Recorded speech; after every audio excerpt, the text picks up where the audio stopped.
ಓಂ ಶ್ರೀ ಗುರುಭ್ಯೋ ನಮಃ. ನನ್ನ ಈ ಗುರುವಾಣಿ ಯೂಟ್ಯೂಬ್ ಚಾನಲನ್ನು ವೀಕ್ಷಣೆ ಮಾಡ್ತಾ ಇರ್ತಕ್ಕಂತಹ ಸಮಸ್ತ ವೀಕ್ಷಕರಿಗೂ ನನ್ನ ನಮಸ್ಕಾರಗಳನ್ನು ತಿಳಿಸ್ತಾ, ಬಂಧುಗಳೇ, ಹಿಂದೂಸ್ತಾನಿ ಶಾಸ್ತ್ರೀಯ ಸಂಗೀತ ಜೂನಿಯರ್ ಗ್ರೇಡ್ ಹಾಡುಗಾರಿಕೆ ಈ ವಿಷಯಕ್ಕೆ ಸಂಬಂಧಿಸಿರುವಂತೆ ನಾನು ಇಂದಿನಿಂದ ಎಲ್ಲ ವಿಡಿಯೋಗಳನ್ನು ಈ ಒಂದು ಯೂಟ್ಯೂಬ್ ಚಾನಲಲ್ಲಿ ಅಪ್ಲೋಡ್ ಮಾಡ್ತಾ ಹೋಗ್ತಾ ಇದ್ದೀನಿ. ಈ ಎಲ್ಲ ಸಿಲೆಬಸ್ಸನ್ನು ಹಾಡಲಿಕ್ಕೆ ನಾನು ಆಯ್ಕೆ ಮಾಡಿಕೊಂಡಿರ್ತಕ್ಕಂಥ ಪಿಚ್ಚು ಅಂದರೆ ಶ್ರುತಿ ಕಪ್ 5 ಎ ಶಾರ್ಪ್. ಇದನ್ನೇ ಏಕೆ ಆಯ್ಕೆ ಮಾಡಿಕೊಂಡೆ ಅಂದರೆ, ಕೆಲವರು ಲೇಡೀಸು ಇರ್ತಾರೆ, ಕೆಲವರು ಜೆಂಟ್ಸ್ ಇರ್ತಾರೆ, ಅವ್ರಿಗೆಲ್ರಿಗೂ ಉಪಯೋಗ ಆಗಲಿ ಅನ್ನೋ ಕಾರಣಕ್ಕೆ ನಾನು ಏನೇ ಪಿಚ್ಚನ್ನು ಸೆಲೆಕ್ಟ್ ಮಾಡಿಕೊಂಡು ಈ ಧ್ವನಿ ಸುರುಳಿಗಳನ್ನು ಬಿಡುಗಡೆ ಮಾಡಿದರೂ ಕೂಡ ನೀವು ಪ್ರಪ್ರಥಮವಾಗಿ ಸಂಗೀತ ಅಧ್ಯಯನ ಮಾಡಬೇಕಾದ್ರೆ ಪಿಚ್ಚನ್ನು ನಿಮ್ಮ ಗುರುಗಳ ಕಡೆಯಿಂದ ನೀವು ಸೆಲೆಕ್ಟ್ ಮಾಡ್ಕೋಬೇಕಾಗತ್ತೆ. ಯಾಕಂದರೆ ಕೆಲವರು ವಾಯ್ಸು ಅಂದರೆ ಜೈಂಟ್ಸ್ ಆಗಿದ್ದರೆ ಕೆಲವರು ವಾಯ್ಸು ದಪ್ಪ ಇರುತ್ತೆ, ಕಪ್ 1ಕ್ಕೆ ಹಾಡ್ಬೋದು, ಕಪ್ 2ಕ್ಕೆ ಹಾಡ್ಬೋದು. ಅಥವಾ ಲೇಡೀಸ್ ಆಗಿದ್ದರೆ ಕಪ್ 4ಕ್ಕೆ ಹಾಡ್ಬೋದು, ಕಪ್ 5ಕ್ಕೆ ಹಾಡ್ಬೋದು.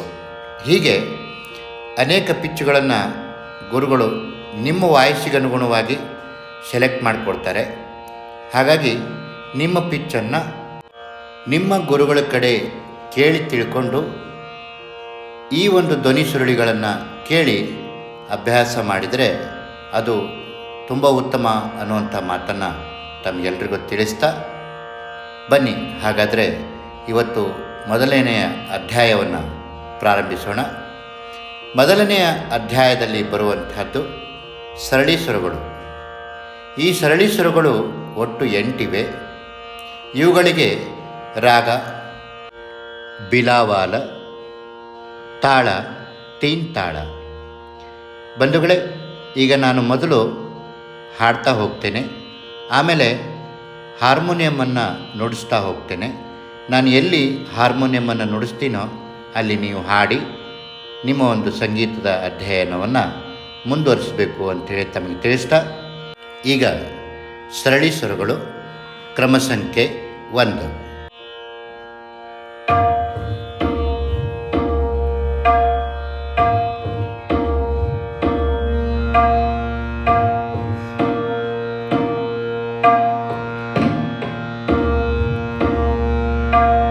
ಸರಿ ಗ ಮ ಪದ ನಿ ಸ ಸಾ ನಿ ದ ಪ ಮ ಗ ರಿ ಸ.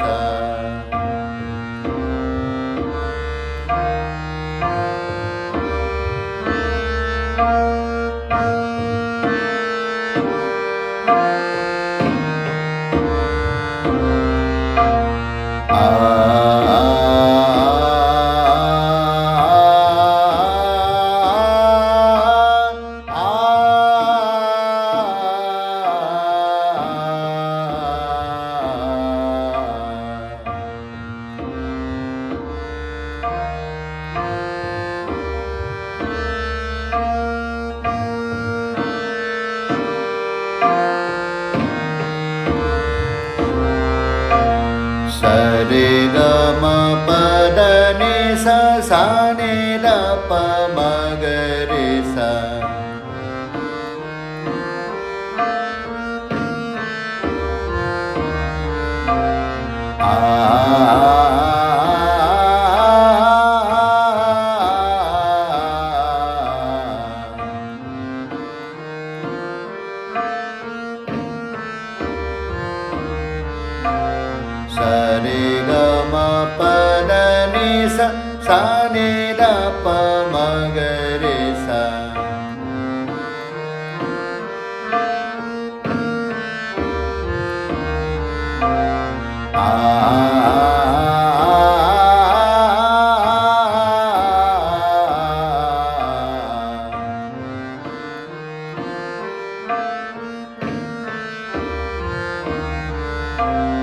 ಸರಿ ಗ ಮ ಪದ ನಿ ಸ ಸ ನಿ ದ ಪ ಮ ಗ ರಿ ಸ.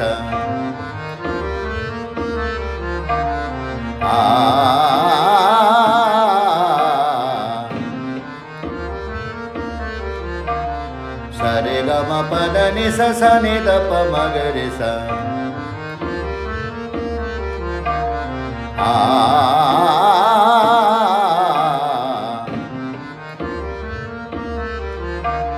ಸ ರೆ ಗ ಮ ಪ ದ ನಿ ಸ ಸ ನಿ ದ ಪ ಮ ಗ ರಿ ಸ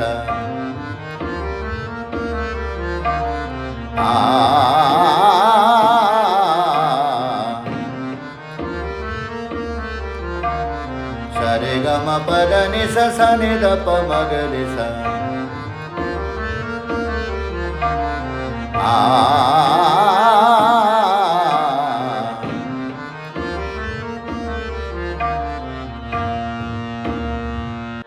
ಬಂಧುಗಳೇ, ಇನ್ನೊಂದು ವಿಷಯ ತಮ್ಮ ಗಮನದಲ್ಲಿರಲಿ. ಯಾವುದೇ ಒಂದು ಸರಳಿ ಅಥವಾ ಜಂಟಿ ಅಲಂಕಾರ ಹೀಗೆ ನಾವು ಹಾಡಬೇಕಾದ್ರೆ ಅವುಗಳನ್ನು ಪ್ರಾಕ್ಟೀಸ್ ಮಾಡುವಾಗ 1ನೇ ಕಾಲ್, 2ನೇ ಕಾಲ್, 4ನೇ ಕಾಲ್ ಹೀಗೆ ಸ್ಪೀಡ್ ಗತಿಯನ್ನು ಸ್ಪೀಡ್ ಮಾಡ್ತಾ ಹೋಗಬೇಕಾಗತ್ತೆ.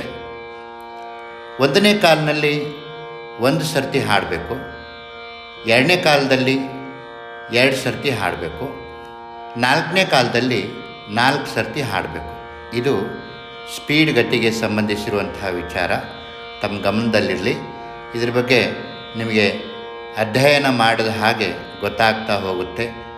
ಅದು ತಮ್ಮ ಗಮನದಲ್ಲಿರಲಿ ಅಂತ ತಿಳಿಸ್ತಾ ಇಲ್ಲಿಗೆ ನನ್ನ ಈ ಒಂದು ವಿಡಿಯೋವನ್ನು ಮುಗಿಸ್ತಾ ಇದ್ದೇನೆ. ಮತ್ತು ಮುಂದಿನ ವಿಡಿಯೋದಲ್ಲಿ ನಾವೆಲ್ಲ ಸಿಗೋಣ ಅಂತ ತಿಳಿಸ್ತಾ ಎಲ್ರಿಗೂ ನಮಸ್ಕಾರ.